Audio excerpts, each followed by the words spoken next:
The ideas expressed in the following presentations are those of the speakers and do not necessarily reflect the views of ACI or its committees. ACI web sessions are recorded at ACI conventions or other concrete industry events and will be made available for viewing free of charge for 1 week. Thereafter, they will be archived on the ACI website or added to ACI's online CEU program, depending on their content.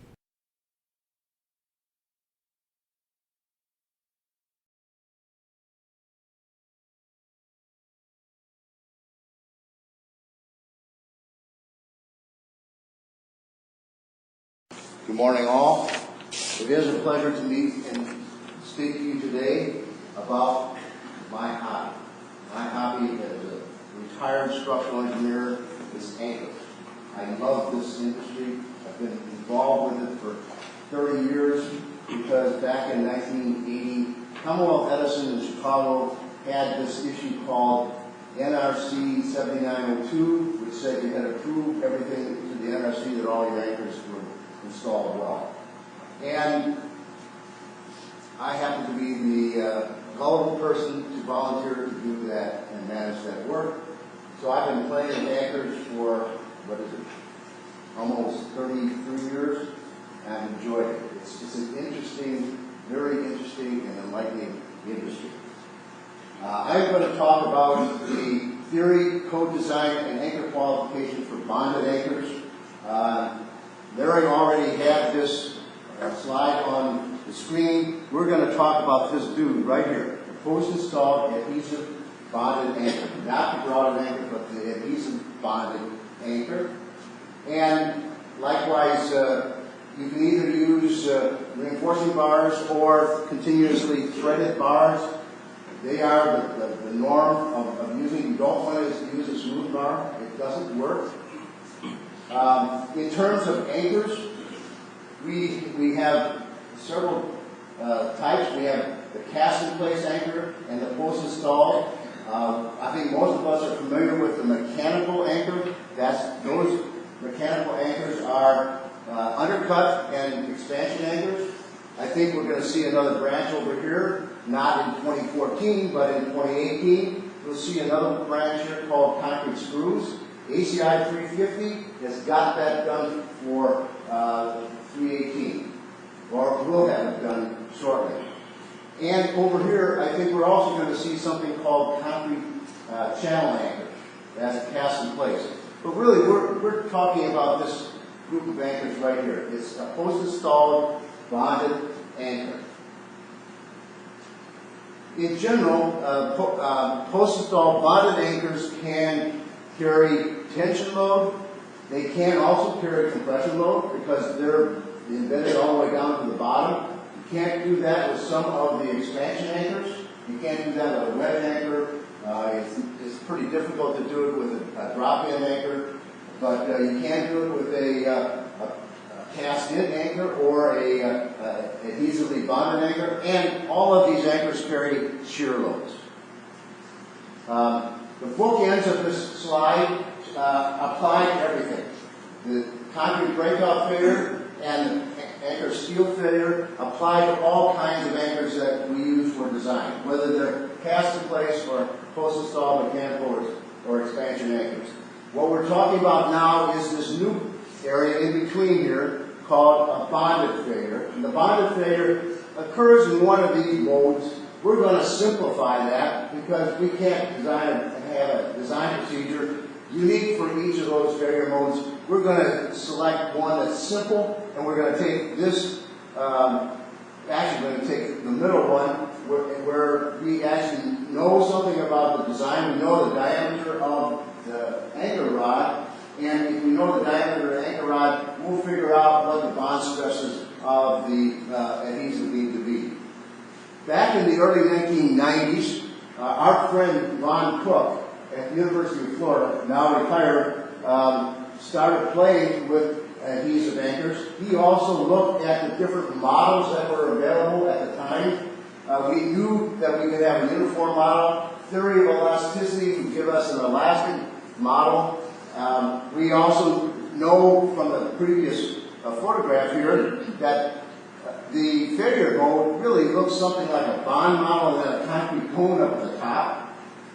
So he worked on the theoretical equations to describe these. He got hyperbolic tangents into the equation, not certainly easy to use if you have a computer, but not too intuitive. What we settled on was something that's simple and something that I think we probably have forgotten, but we've had in our concrete code probably since 1910, is that the uniform bond model for reinforcing bars. We used to design reinforcing bars for a bond stress. This is nothing different than that model.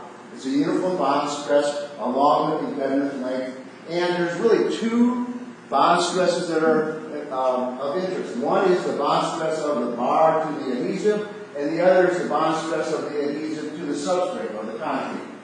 We're actually going to gravitate toward looking at the diameter of the rod because that's what we're ending up to use for design.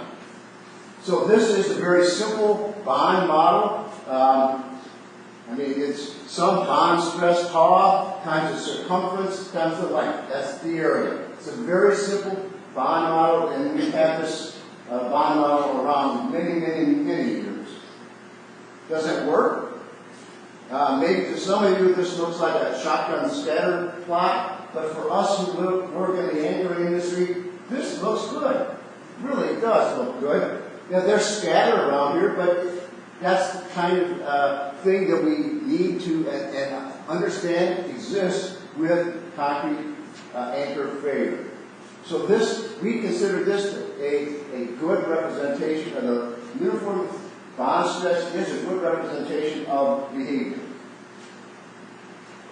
What are the bond stresses? Well, all adhesives are not the same. All adhesives don't have the same bond capacity. And this happens to be an older slide, and some of these peaks up here are now above about 3,000 psi as a bond stress in uncracked and well-cleaned holes. But not all adhesives behave the same. There are some that are not as good. So the variability of this means something for us in terms of what we need to do for design.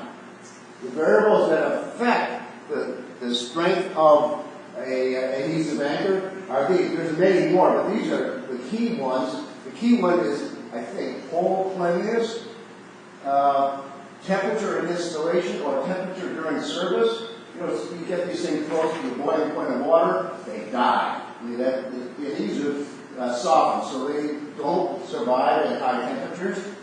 We know the sustained load is an issue. Moisture in the hole.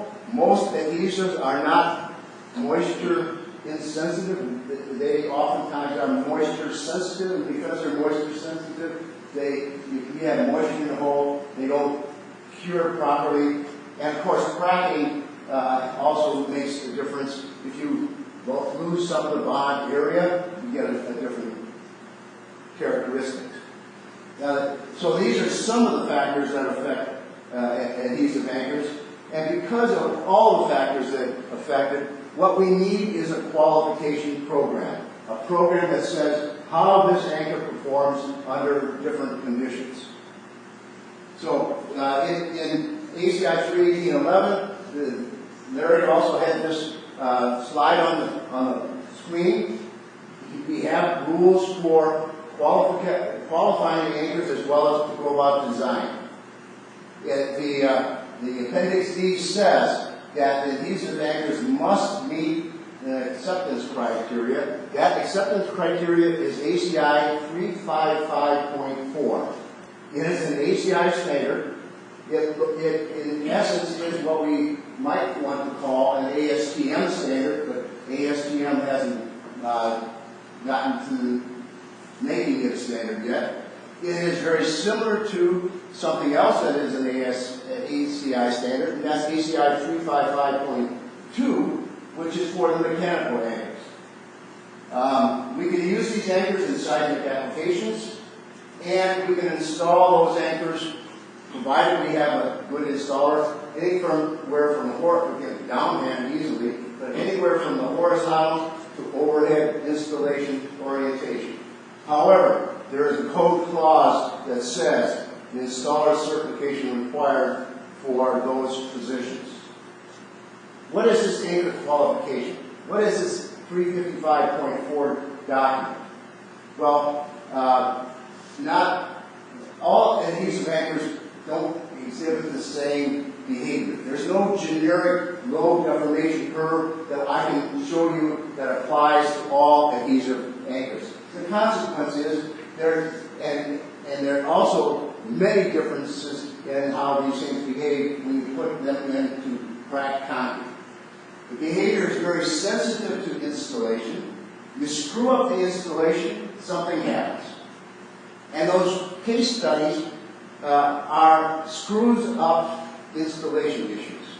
Despite what NTSB said it was creep, it was not creep, it was a mess up of the installation. So we have to find some basic behavior and reliability, and based on the reliability performance, we assign a grade. We assign a grade A, B, C, D, and F. And if it's on the lower end, they're not approved for use in ACI. So the first one of these is kind of a quality assurance test. We do identification tests. We ask our anchor manufacturers to look at all their documentation. And I want to say, this qualification procedure, and I'll point to John and Andra and Brian, this is no slam dunk. This is not an easy procedure to pass. Likewise, it is not inexpensive. It is relatively expensive. When the anchor manufacturer gets to this point, he's got to have all the ducks in a row because it costs a lot of money to have this all done by essentially an independent agency. The anchor manufacturer cannot do this himself. So we look at the trade names, we look at the elements, what are the materials used, we do adhesive component fingerprinting to make sure that there's some kind of consistency in the adhesive, and then we also look at what the anchor manufacturer does for quality assurance requirements. Then we do something called a reference test. A reference test sets the baseline. It sets the installation that's done in accordance with the anchor manufacturer's instructions. There's a document called the Manufacturer's Printed Installation Instruction. It comes with every box of material. The MPII. Follow the MPI. Read the MPII, your problems are over. So we install anchors using the anchor manufacturer's recommended procedures, and we do that in uncracked concrete and cracked concrete, something low meaning somewhere between 2,500 and 3,500 psi, and high, something in between about on the average 6,000 psi. So this is the anchor installed in accordance with the way the anchor manufacturer wants it done. Then we do reliability tests. Then we start tweaking things. We modify the installation. We don't clean the hole. We put them in water-saturated holes. Some of these anchors have adhesives that are moisture-sensitive. It's going to show up a difference. Sometimes we use a water-filled hole. Some of the adhesives are capable of being installed in water-filled holes. Whether it's water-filled or submerged, it's essentially the same. We also look at the sensitivity to mixing effort. How often have you thought about the fact that the guy doing the squeezing of the adhesive goes out to lunch, and by the time he comes back from lunch, his gun's still got a half cartridge full of adhesive in it, but the end of the mixing nozzle is hard because it's set. Well, everybody's got a pocket knife. Everybody cut off the end. You can start squeezing again. That's not adequate mixing. That is wrong mixing procedure. So we test the sensitivity of that issue. We test the sensitivity to cracking. You install it in a higher, the reliability tests are done with a crack width of about 0.012, 0.3 millimeters. These are done with a higher crack width. We also do a test that cycles the crack width and puts a sustained load on it. That anchor cannot come out of the hole within certain limits. If it does, it's a failure of the test. And that one failure means the anchor doesn't qualify. We look at sensitivity freeze-thaw, and of course we look at sustained load. We want everybody to be assured that these anchors have the ability to be subjected to sustained load. We also make sure that we can also install these in an overhead environment or a horizontal environment. Then, if we take test results from the reliability test and divide them by the reference test, we get a number. We get a percentage. And though that number is a grade, we grade it in accordance with this scale. Anything over 80 is a grade, is a category 1. Between 70 and 79 is 2. 60 and 69 is category 3. The categories then go back to the ACI code, and that assigns a fee factor for design. If this were unreinforced concrete, these values, the fee factor for category 1 is 0.65, and for category 3 is 0.45. So, then, we're not done yet. We want to make sure that under service conditions, we really do have an anchor that's going to perform. So we do a bunch of other tests. How does it behave under elevated temperature? What happens to this when you cure it at low temperatures? Resistant to alkalinity, resistant to sulfur. We do a simulated seismic tension test. Does it work? Will it survive a simulated seismic tension experiment? We can also establish how close can I put these two anchors without creating a crack that goes between them. If you put anchors too close together, upon tensioning, you can cause a crack. They don't necessarily always fail in bind. This is called a splitting test. The same thing occurs if you put an anchor too close to a corner or an edge, you can get a splitting crack. And then we also establish the shear capacity. At the end of all these tests, we come up with a nice summarized table. It's a table in ACI 355.4, and the key points in here are what is its categories, as well as what is that bond stress that I can use for design. In ACI 318.11, Appendix D, we say post-install adhesive anchors don't have a generic predictable pull-out capacity. And that's because of cracking, because there's no consistency, there's nothing generic about the adhesive. There's all these other variables that form and go into determining the capacity. We say that the post-installed adhesive anchors must satisfy ACI 355.4. If it doesn't have that sheet of paper from a 355.4 test, don't use it. You're not allowed to use it in accordance with 318. They're also not intended for high cycle fatigue or impact loading, but I suppose if you really push our anchor manufacturers, you could get them to give you some guidance on that issue. So the seismic effects are covered. We can do some things in C, D, E, and F. Certainly we're not encouraging anybody to install an anchor in a plastic hinge zone. If you know at a plastic hinge zone, it's cracked up concrete. I don't know. The only thing that's holding the concrete in place is a bunch of closed skirts. The anchor is just not going to survive.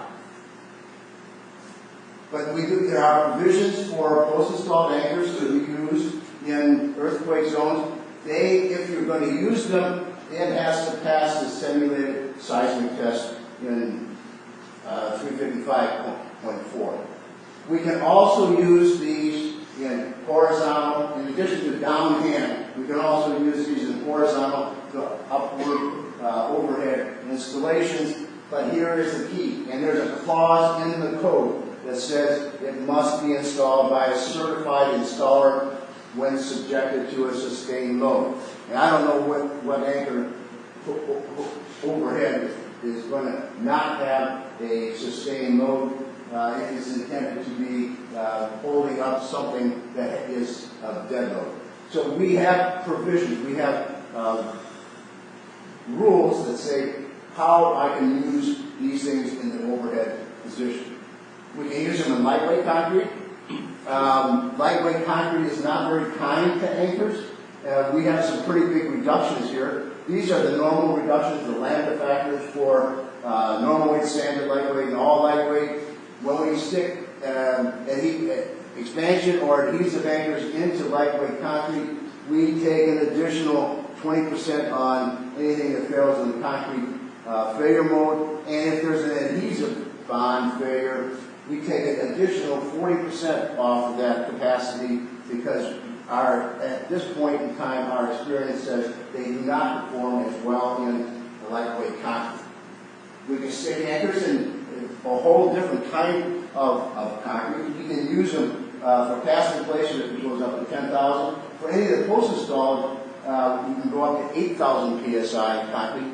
If you have an installation that is over 8,000 and you got 50,000 anchors to be installed, well, you can do a certain number of tests in accordance with the ACI standard and get some results out of it. There is a limit to the embedment depth. H sub EF is the embedment depth of the anchor, and the models that are in the code have been calibrated and such that it works between 4 diameters. That's a pretty shallow embedment. As a matter of fact, at that embedment, we get concrete breakout to 20 diameters. So that's, and at that embedment, we typically get either a steel failure, if it's a good adhesive, or we get a bond failure. So in this range of embedment depths, we can use the model that is in D5.5, the bond model that we talked about. If it's beyond this, do a test. Just go to your job site and do a test. Verify for yourself what the capacity is. We can design in tension. These are the different design clauses in 318.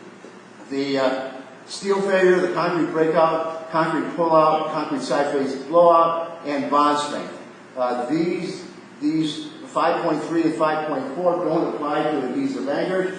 And maybe you want to say, well, pull-out strength is the anchor coming out of the anchor hole, and that's similar to a bond strength, but this pull-out strength is really a function of crushing some concrete, and bond strength has nothing to do with crushing concrete, so this needs to be a new model. So we basically have 3 modes of failure to check. Steel failure, that's no problem. That's a no-brainer, frankly. It's A sub SE, the effective cross-section of area of the steel, times the ultimate tensile strength of the steel. That works, and we know it works. This is a concrete breakout cone. That's the other bookend of that early slide. The concrete breakout model, we know how to handle this.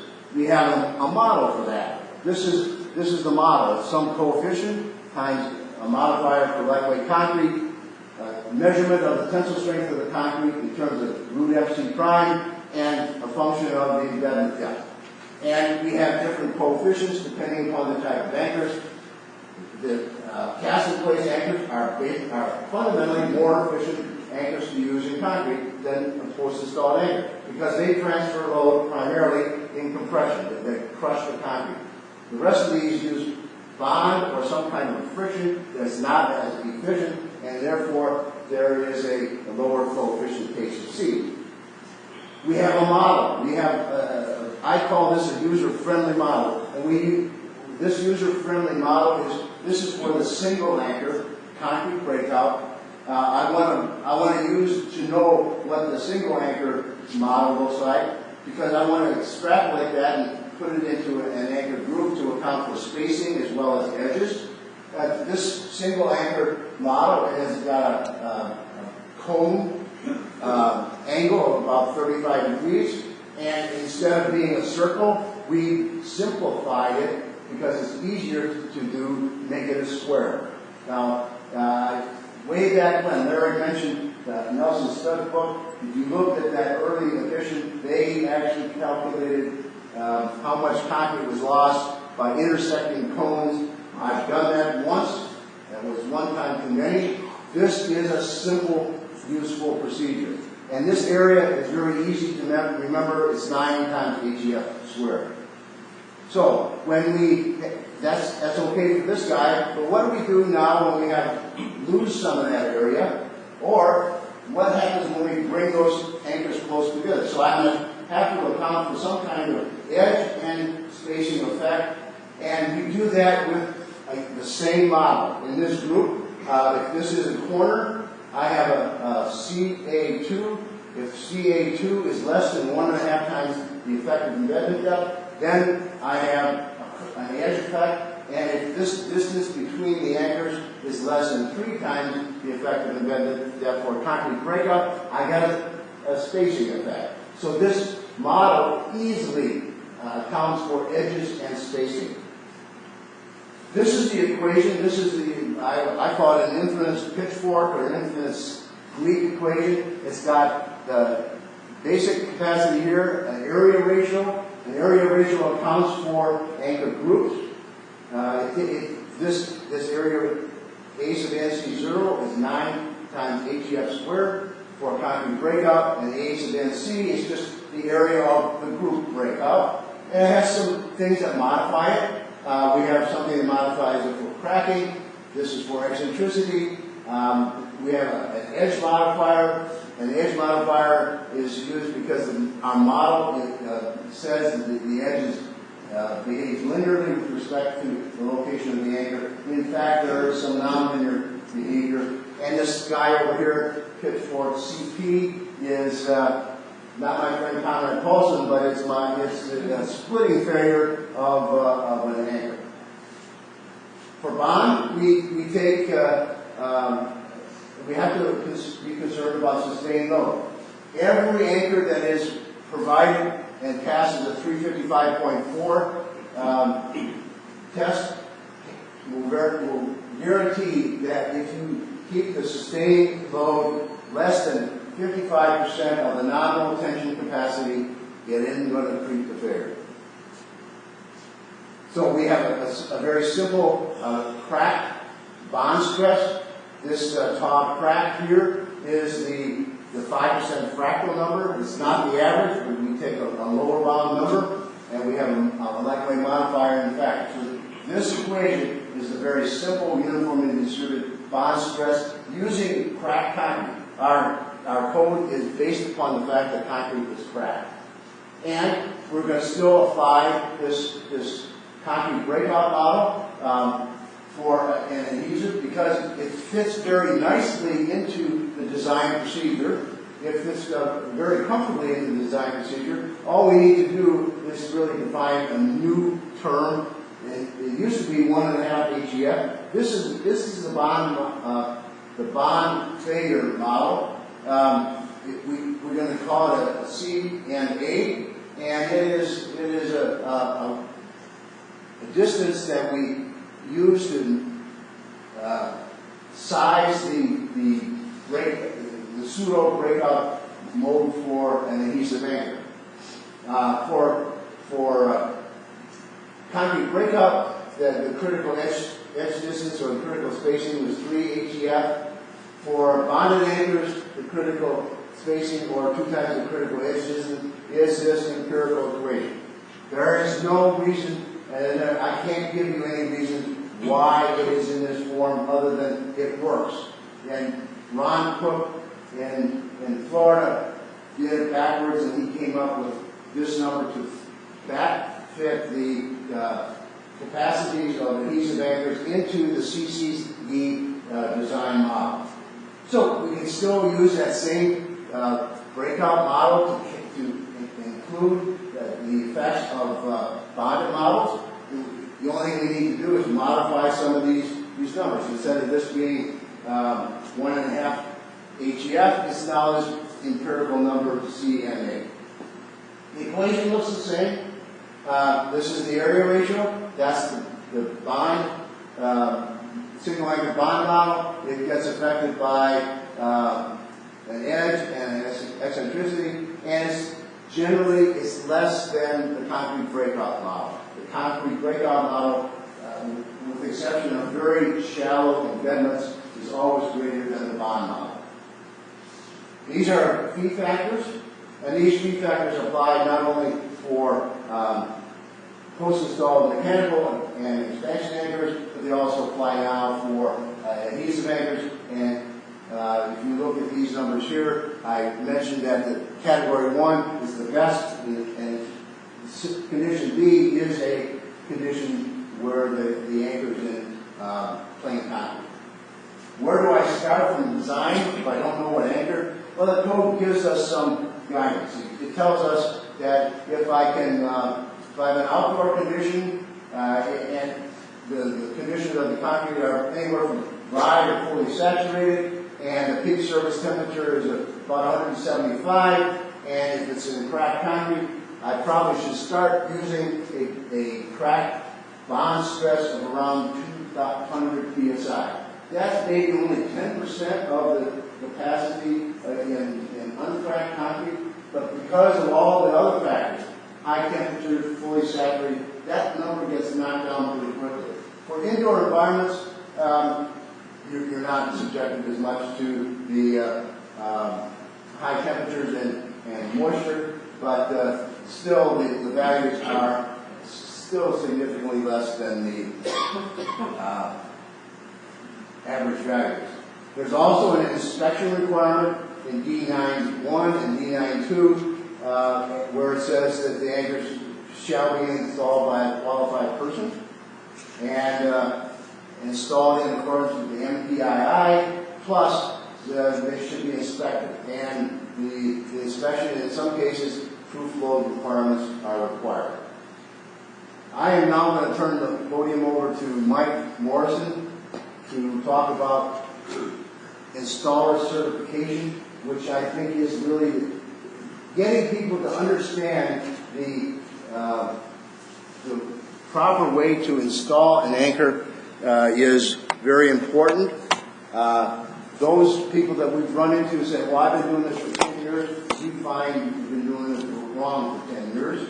Those people who can read the MPII will do it correctly.